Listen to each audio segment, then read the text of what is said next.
The gospel Jesus spreads in the book of Luke has as one of its main themes that Jesus brings a social revolution in which the previous systems and hierarchies of clean and unclean, sinner and saved, and up and down don't mean what they used to.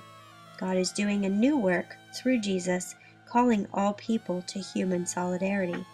Everybody is a brother, a sister, equals, children of the God who shows no favoritism. To reject this new social order was to reject Jesus, the very movement of God in flesh and blood. This story about the rich man and Lazarus was an incredibly sharp warning for Jesus' audience, particularly the religious leaders who Luke tells us were listening, to rethink how they viewed the world, because there would be serious consequences for ignoring the Lazaruses outside their gates. To reject those Lazaruses was to reject God. What a brilliant, surreal, poignant, subversive, loaded story. And there's more. Jesus teaches again and again that the gospel is about a death that leads to life. It's a pattern, a truth, a reality that comes from losing your life and then finding it. If you feel that you can't go on. This rich man Jesus tells us about hasn't yet figured that out. He's still clinging to his ego, his status, his pride.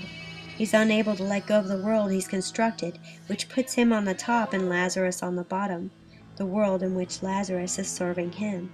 He's dead, but he hasn't died. He's in Hades, but he still hasn't died the kind of death that actually brings life.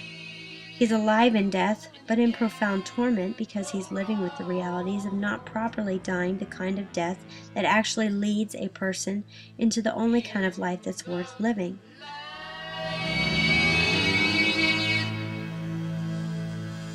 You will find the road. You will find the road.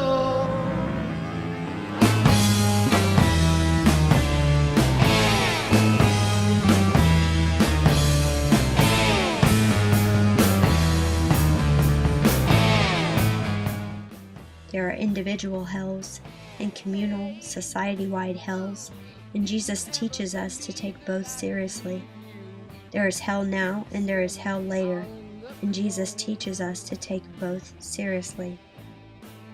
Jesus lived in an incredibly volatile political climate. His native Israel had been conquered once again by another military superpower, this time the Roman Empire. Roman soldiers were everywhere, patrolling the streets, standing guard over the temple in Jerusalem, reminding everybody of their conquest and power.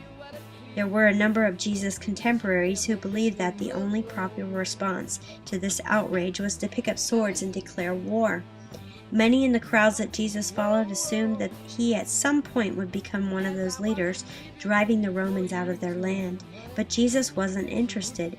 He was trying to bring Israel back to its roots, to its divine calling to be the light to the world, showing the nations just what the redeeming love of God looks like. And he was confident that this love doesn't wield a sword.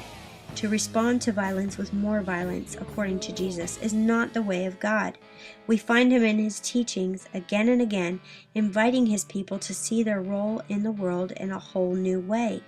As he says at one point, those who draw the sword will die by the sword.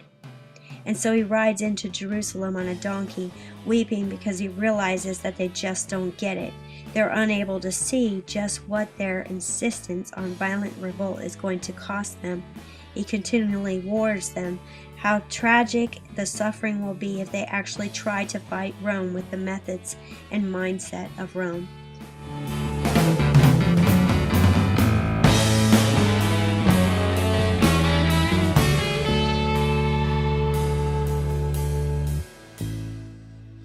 When he warns of the coming wrath, then, this is a very practical, political, heartfelt warning to his people to not go the way they're intent on going.